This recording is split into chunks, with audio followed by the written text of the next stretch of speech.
I don't believe in believing in God. Either God is real and you can know that from direct experience, or God is not real and there's like this blind faith that you have to have, and maybe, and we'll see someday after we die. And like, now, like I got to a place where I said, no, if God is real, I want to know for myself directly. And this wasn't coming out of the ego, it was coming from this place of just curiosity and being honest.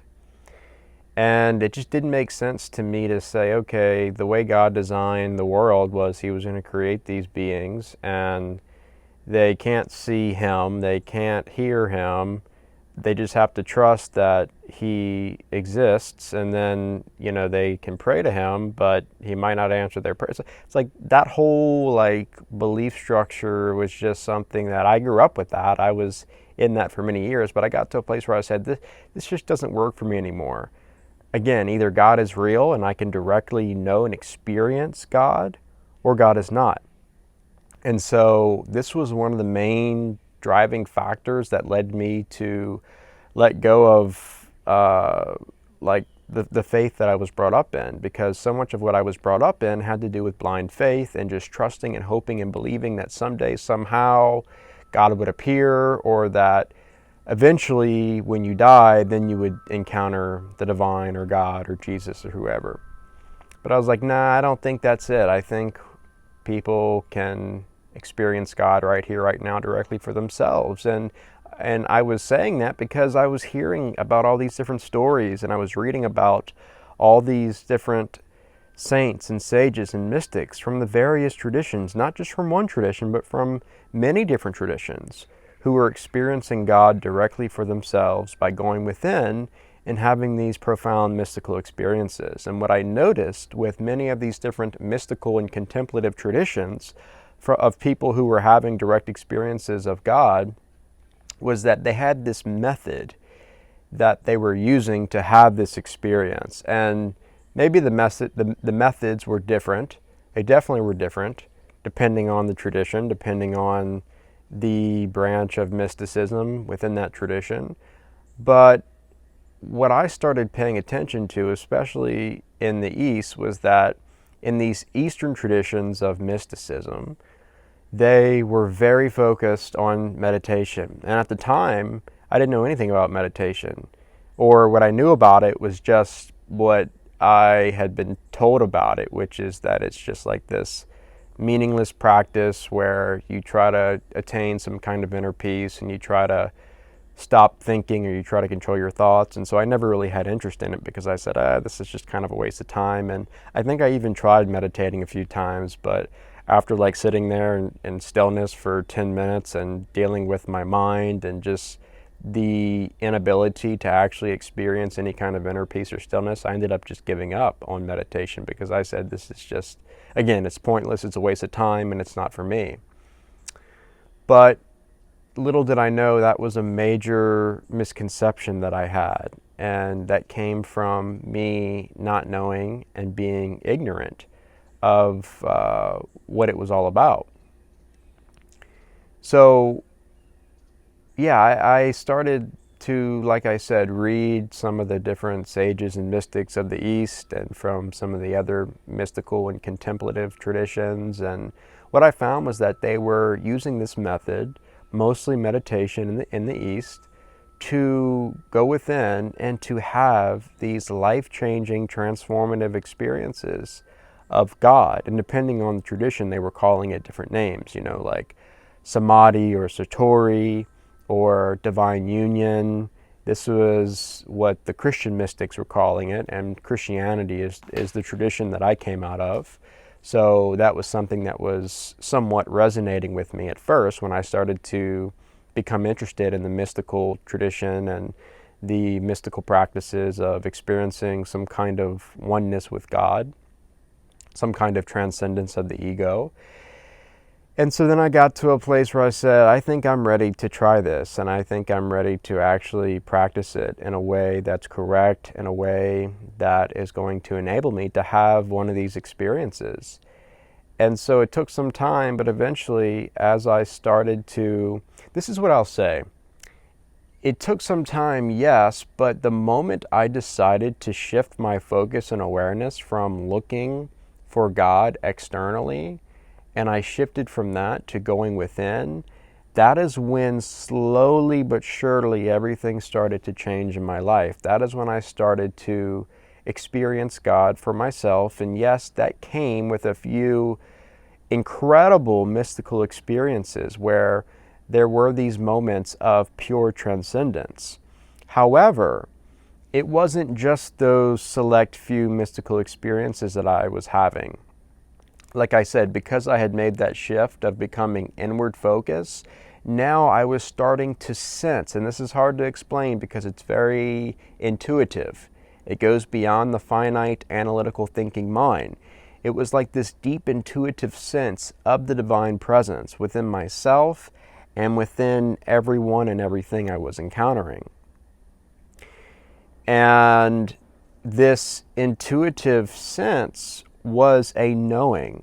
And from these mystical experiences came a knowing. After these experiences, I wasn't like, I think I believe in God. Yeah, I believe in God. No, it was, I know God.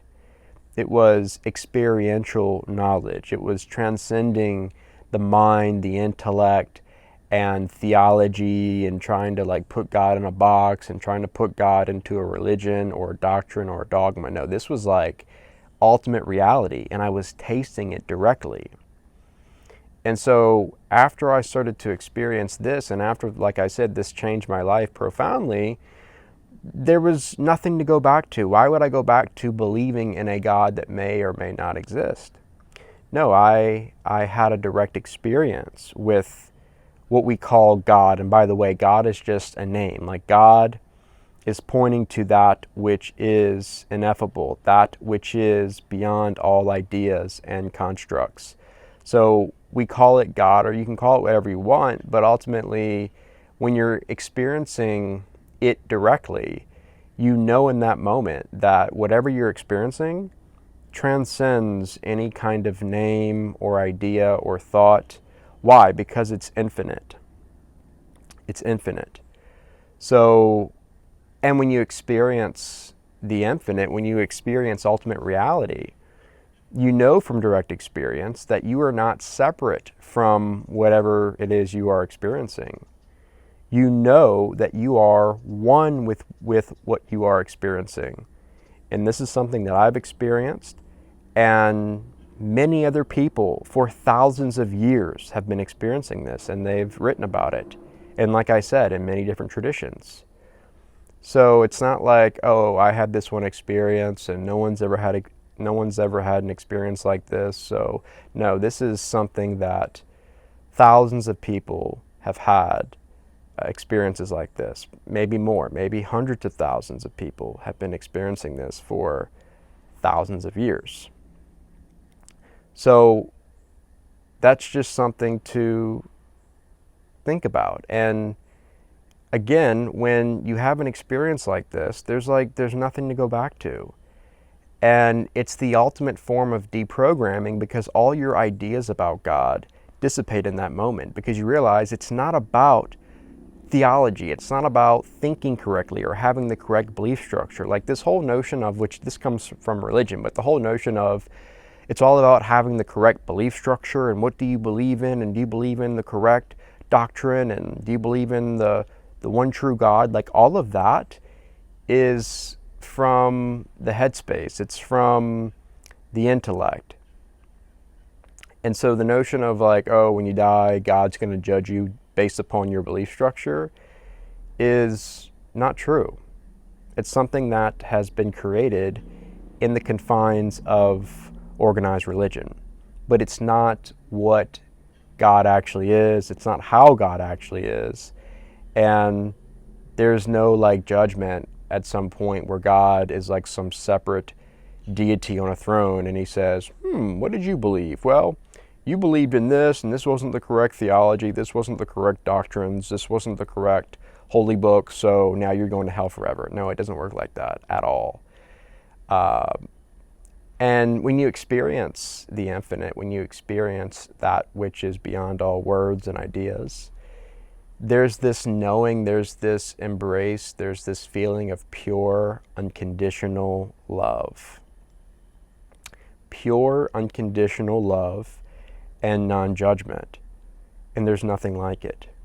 It's infinite bliss. It's infinite acceptance. It's infinite love. I mean, and those are just words too, but I think those are some of the best words that we have to point to that which is ultimately beyond all words. So, yeah, that's why I don't believe in believing in God. If you want to believe in God, that's fine. And I think that's actually part of the journey. I know for me, like starting out as a Christian fundamentalist, that's what I was born into, and that's what everyone else around me was thinking and believing in. And so that was part of my journey. I had to experience that for certain reasons.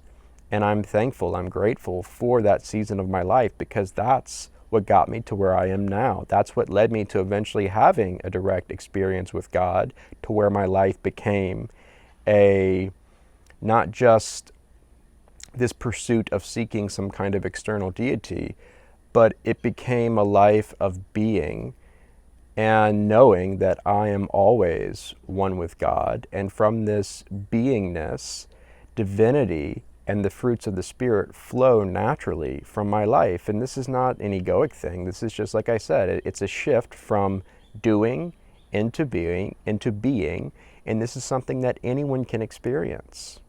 And that's the beauty of it. God is within each and every one of us. And so it's not a matter of joining the correct religion or believing the correct theology or doctrine. It's not a matter of belief. It's a matter of recognizing, which the word recognize means to know again. And that's what awakening essentially is all about. It's remembering. It's remembering your true divine essence. And the way you do that is to turn inward and to experience the truth of your being. I'm thinking of a quote from Rumi where he said, "I searched for God and found only myself. I searched for myself and found only God." And that's it. That's what you know from direct experience when you have this direct experience of the divine, of God, of source, of whatever you want to call it. It doesn't matter. So I think that's it for today. Yeah, that's it. So if you found this video helpful, informative, or insightful, please leave a thumbs up at the bottom of the screen, and be sure to subscribe to my channel if you haven't already. Thanks for watching, and I'll see you next time.